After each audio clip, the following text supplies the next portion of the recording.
Encounter is brought to you by the Broome County Council of Churches, where we connect compassion with needs as we inspire growth with dignity. You'll find us in special places throughout the community. For those who remain hungry, we provide meals. For those who are challenged, we build wheelchair ramps. We comfort those who are ill, minister to those who are confined, and we remain an advocate for change and understanding on behalf of every element of our community. Connect and inspire. Encounter the Broome County Council of Churches. The following Encounter episode is the first of 3 programs dealing with the sensitive issue of suicide. Throughout today's program, we'll remind you of the National Suicide Prevention Lifeline, 1-800-273-8255, 1-800-273-8255. To introduce today's Encounter program, here's the Reverend Mark Kimpland. I'm your host, Mark Kimpland, the senior pastor at the Endwell United Methodist Church. A few weeks ago, the hosts of the Encounter program came together and decided to help the community during a very difficult time with the ravages and the reality of suicide. And so we decided to come together to provide a community forum that we held at the Endwell United Methodist Church on May 24th. We brought together mental health professionals, we brought together trained counselors, and what you're about to see are portions of that evening, that community event that we shared together. Our first speaker brings to this time a personal story regarding suicide. Her name is Sharon Dugard. She comes to us from New Milford, Connecticut, and she shares her story at this time. If my story can help anyone through hope, love, or just trying to navigate all that comes with raising children during these challenging times, confusion around COVID pandemic, social media, peer pressure, or living up to unrealistic expectations, then I will find a semblance of peace this evening. My daughter Michelle died of suicide a few weeks prior to her 21st birthday, which happened to be a month after the tragedy at Sandy Hook. I know she felt overwhelmed and profoundly saddened by this event as it took place only 5 miles from our home.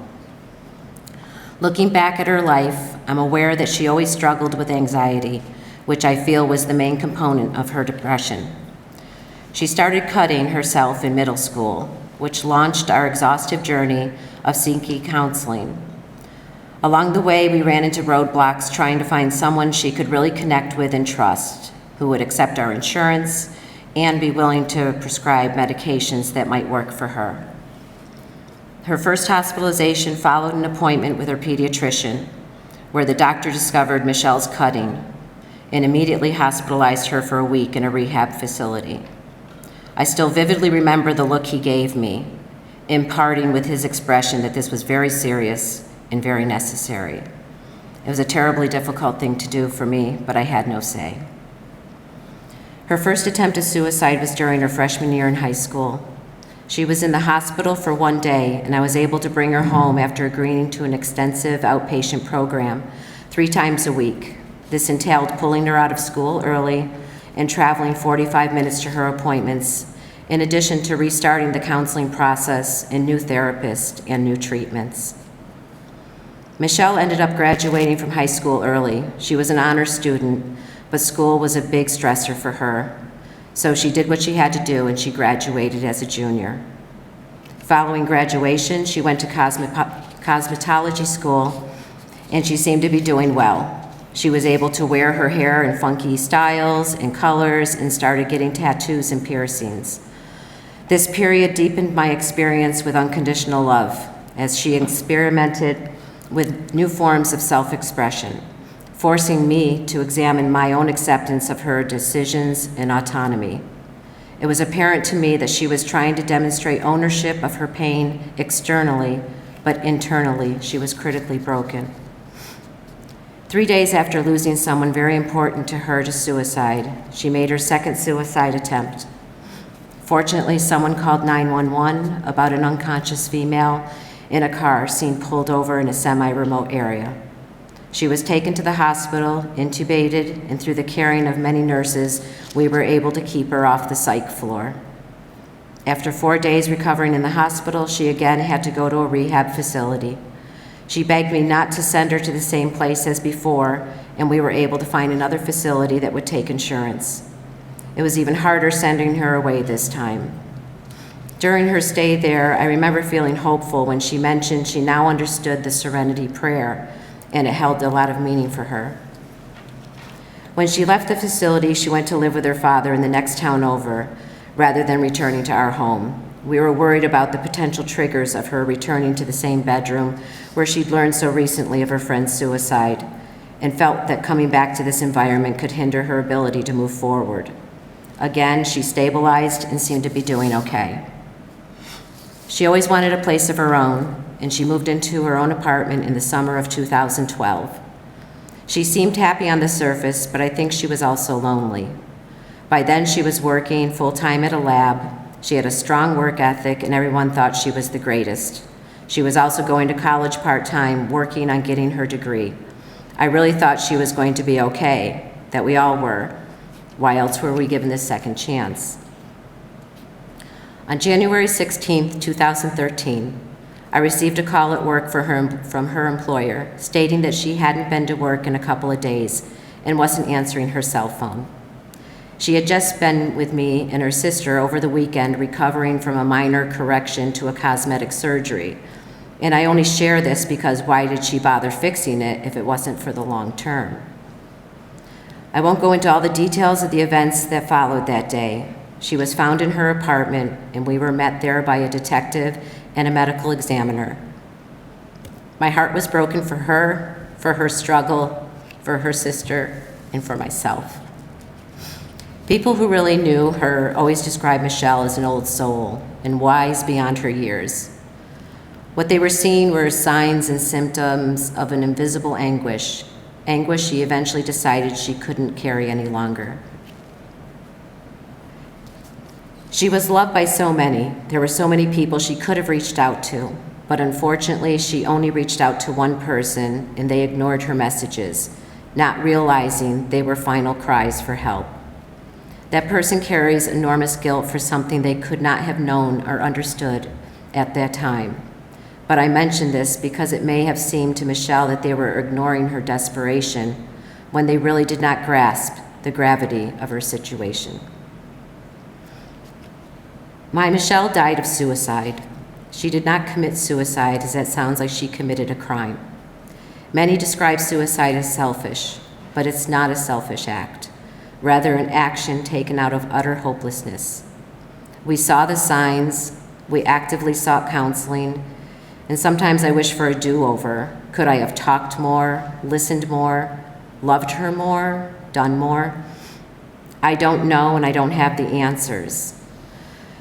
She did leave a letter, and I would like to share some of the words that were written in her own hand. All the sorries in the world can't blunt the pain you're feeling. I can't believe I've done this to you, especially after having some knowledge firsthand of how it feels. But I just couldn't see any other way out for me. I've felt this way for so many years, and it never gets better or easier. You have to understand the pain I feel. I just can't anymore. It seems that every decision I make keeps burying me deeper and deeper, and that no decision is ultimately the right one. Nothing really brings me satisfaction or joy. I don't know how to be normal and just relax and have fun. I'm always stressed, even just doing nothing. It's always been my personality.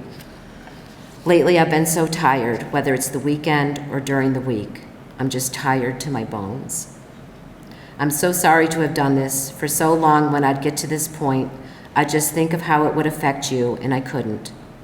I thought having my own place would free me, but it hasn't. I've considered my options, like living back home, and that doesn't fix things either. Something deep inside of me has been broken for a long time, and I can't think of a way to fix it. I can't bring myself to get up and do the things I have to do to make it. I can't go to school. I can't go to work. I'm tired, but I can't sleep. I'm exhausted, but I'm restless doing nothing. You've been there in extraordinary ways and have given me far past what was due. Mom, you especially have gone out of your way to try to help me succeed, but I just couldn't. And if you couldn't have helped me, no one could. I'm so sorry. I know this isn't fixing anything, but I don't know what else to do. I love you all so much. In closing, I want to share with you something my daughter, Melissa, wrote when she was a sophomore in college. This is after Michelle's death, and she wrote a paper. This is just a piece of it. My sister wore jawbreakers in her last few years, which are double rows of knuckle tattoos on her long, dainty fingers. The top row of her knuckles spelled strength, the bottom row serenity, not the first two words that would come to mind when the black ink caught the eye of a passerby. Her body told a very personal story of struggle and searching. Her spirituality and strong mind were illustrated everywhere you looked, if you chose to look closely enough.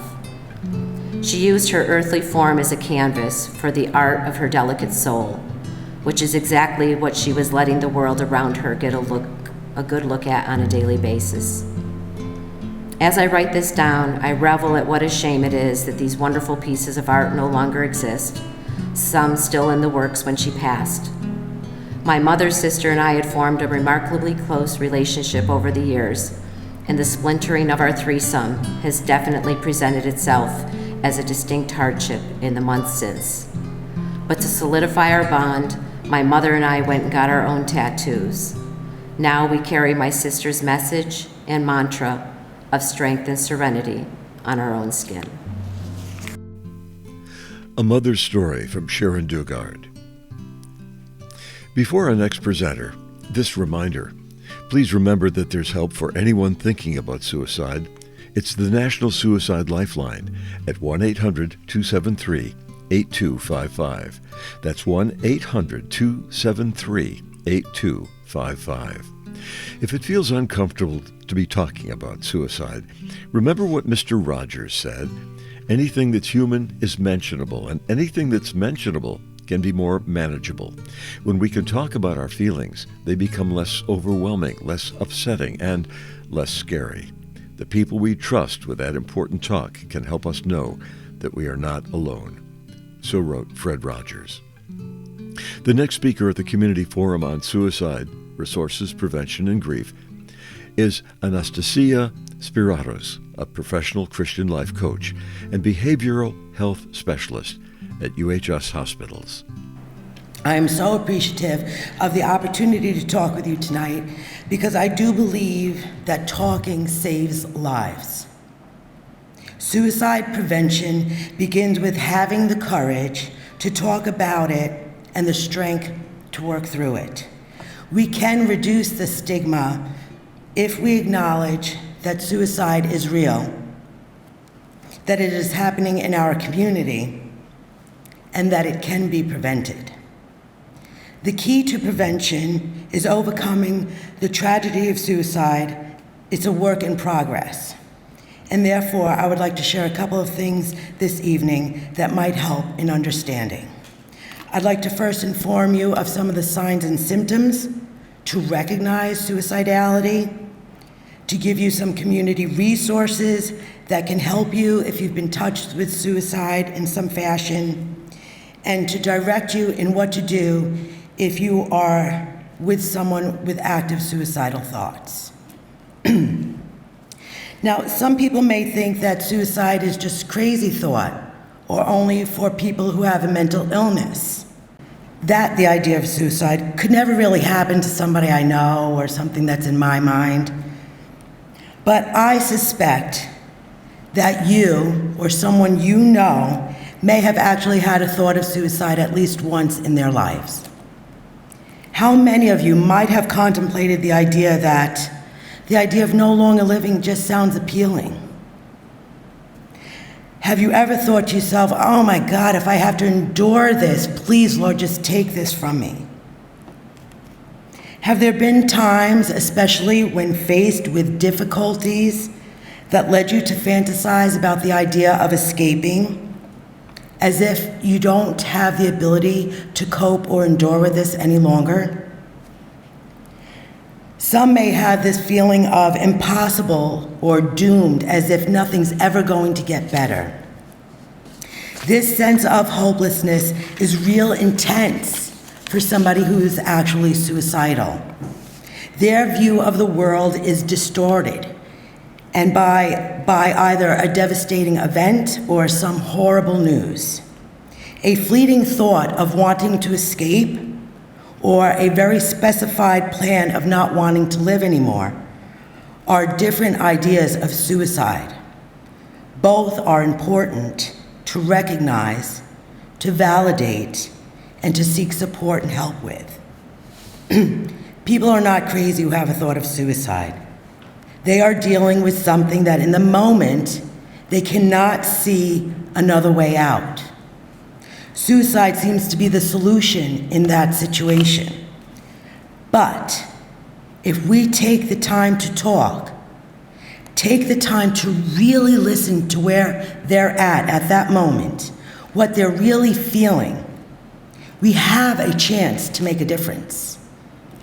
Noticing signs of depression, like being isolated, or hiding in your room, or not being outgoing or socializing as much, not taking care of yourself, not showering or getting dressed or doing your hair, losing weight or maybe eating a little too much, being apathetic as if nothing ever really matters and it doesn't really care anymore, or indecisive, the inability to make a decision because they can't seem to focus or they can't seem to concentrate.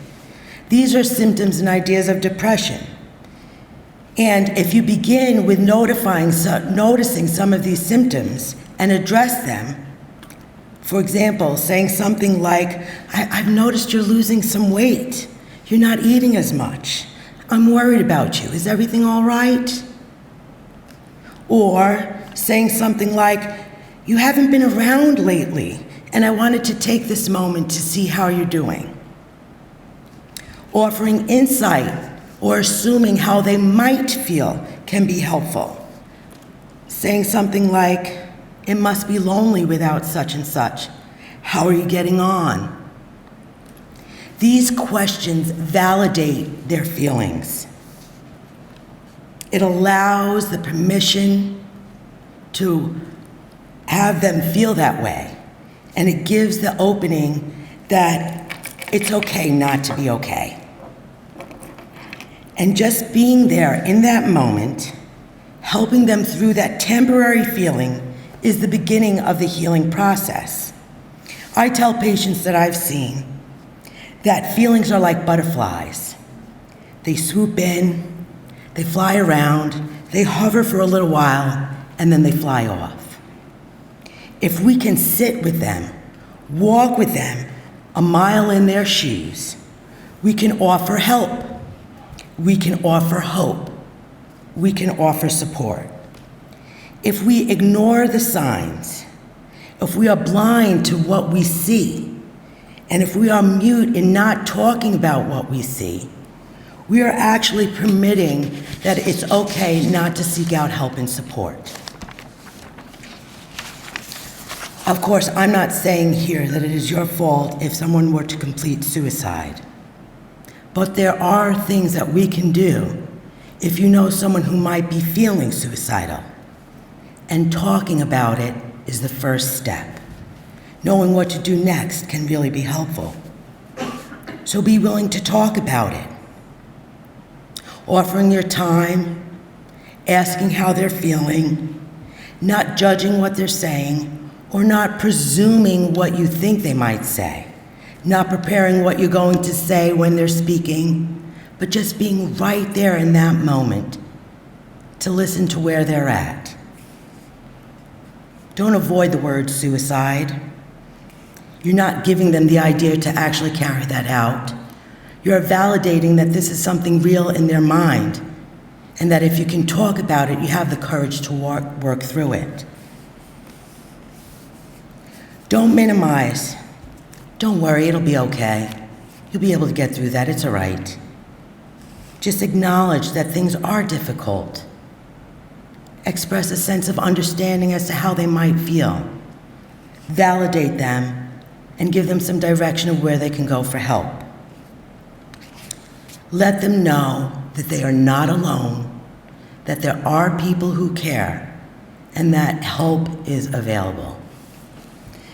Other signs to take into consideration is increased use of substances, including alcohol and other drugs. Statements of suicide, giving personal things away, preparing for the idea of them actually passing.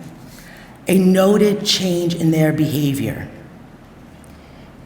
Expressing care and concerns for the things that you see as an invitation to talk to them is the beginning process of helping them. I'd like to talk about some community resources. Heidi McKeska is from BC Safe, Broome County Suicide Awareness for Everyone. BC Safe is a nonprofit organization that is dedicated to making a difference in our community by reducing the number of suicides and suicide attempts, by increasing public awareness and providing educational training and resources in Broome County. I've had the pleasure to work with Heidi for a number of years now in many community events to achieve this goal. And together we have partnered with national organization AFSP, American Foundation of Suicide Prevention. Its most public, well-known fundraiser is Out of the Darkness Walk. Its commitment to saving lives and bringing hope to those affected by suicide is the mission that facilitates these community events. I invite you to connect with BC Safe on Facebook at BC Safe Coalition. There is also a website, GoBroomeCounty.com. And if you seek BC Safe, you'll be able to obtain some additional information. The Out of the Darkness Community Walks is an annual fundraising that takes place nationwide. And it is to empower those affected by suicide and offer ways to support suicide prevention by joining together to bring healing and hope. I invite you all to participate in this community event that is held at Otsiningo Park. I do believe it is Saturday, October 1st. But if you go to the AFSP website, you'll be able to find more details in regards to that. I said that. Together, Heidi and I have for the past 4 years organized bringing together persons who have actually lost a loved one to suicide. It is a day of hope and healing to survivors of suicide. We co-partner with United Health Services and AFSP. We provide lunch, we watch a movie, we complete a creative art activity, and we accentuate our hope in overcoming. An event held on the campus of United Health Services, it is on the Saturday before Thanksgiving, to unite a group of people who suffer from the loss of a suicide by creatively remembering that loss of a loved one and sharing stories of insights and hope. Lastly, the Chalk the Walk, Have the Talk event is another community event that BC Safe promotes during September. September 10th is known as World Suicide Prevention Day. So actually in Broome County, there are a number of events that are planned to accentuate the value of having the talk, to having the courage to talk about suicide, to take a moment and meet and connect with people to reduce the stigma. Together, we work towards spreading awareness and suicide prevention. All of these instances are community-based events that bring us all together to emphasize how necessary it is to talk about suicide, to learn the signs, to heal from the pain, to prevent the action. This is why we're all here today. Tonight's events will hopefully open the door to talk about something that many of you may never have even talked about before, may help ways to begin the conversation to heal. The above agencies that I've mentioned wholeheartedly believe, as I do, that suicide can be prevented, and the key to prevention is talking about it. It is a very scary topic. It's a very uncomfortable topic, but it is so worthy to allow seedlings of healing and growth to take place. I would like to share with you finally what to do if you know somebody who's considering suicide. To stay with them and not leave them alone. To talk with them and find a safe place. To call out and reach for help. You can call a National Suicide Prevention Lifeline, 1-800-273-TALK, TALK, or 8255. You can also text this crisis line by texting the word TALK to 741-741. You can also go to afsp.org, where there are resources in terms of what to do, what to say, how to talk about it, how to get involved. CPEP, where I come from at United Health Services, stands for Comprehensive Psychiatric Emergency Program. It is a program that is part of the emergency room at Binghamton General Hospital. We are part of the ER, which means we are open 24 hours a day, 7 days a week, 365 days a year. We provide psychiatric assessments, complete interventions, and potentially hospitalized patients that are who are in need of acute care and services due to psychiatric crisis. Suicidality is one of the main causes for psychiatric hospitalization. And should you have no other recourse or need information as to what to do if someone you know is actively suicidal, I advise you to call 911. Help from a local police department to intervene immediately and transport patients to the emergency room for assessment if someone you know has actually attempted suicide. If you have questions and you need directions, you are welcome to call the CPEP Crisis Hotline, 607-762-2302. 762-2302. Speaking at a community forum in May, a forum entitled, What Next? Suicide, Resources, Prevention, and Grief. That was Anastasia Spiratus, a behavior health specialist at UHS Hospitals. Part 2 of this series will air next week on Encounter. Now again, here's Mark Kimpland. Friends, it is our hope that this time together today has been a blessing and will continue to bless you and bless others. Please help us spread the word that people are not alone, that resources are available regarding suicide. So if you find yourself in that space or in that place, or you know others that are, please reach out to them. And I also would like to say that you can visit the Endwell UMC YouTube channel to see the entire community event. May God bless this journey we take together.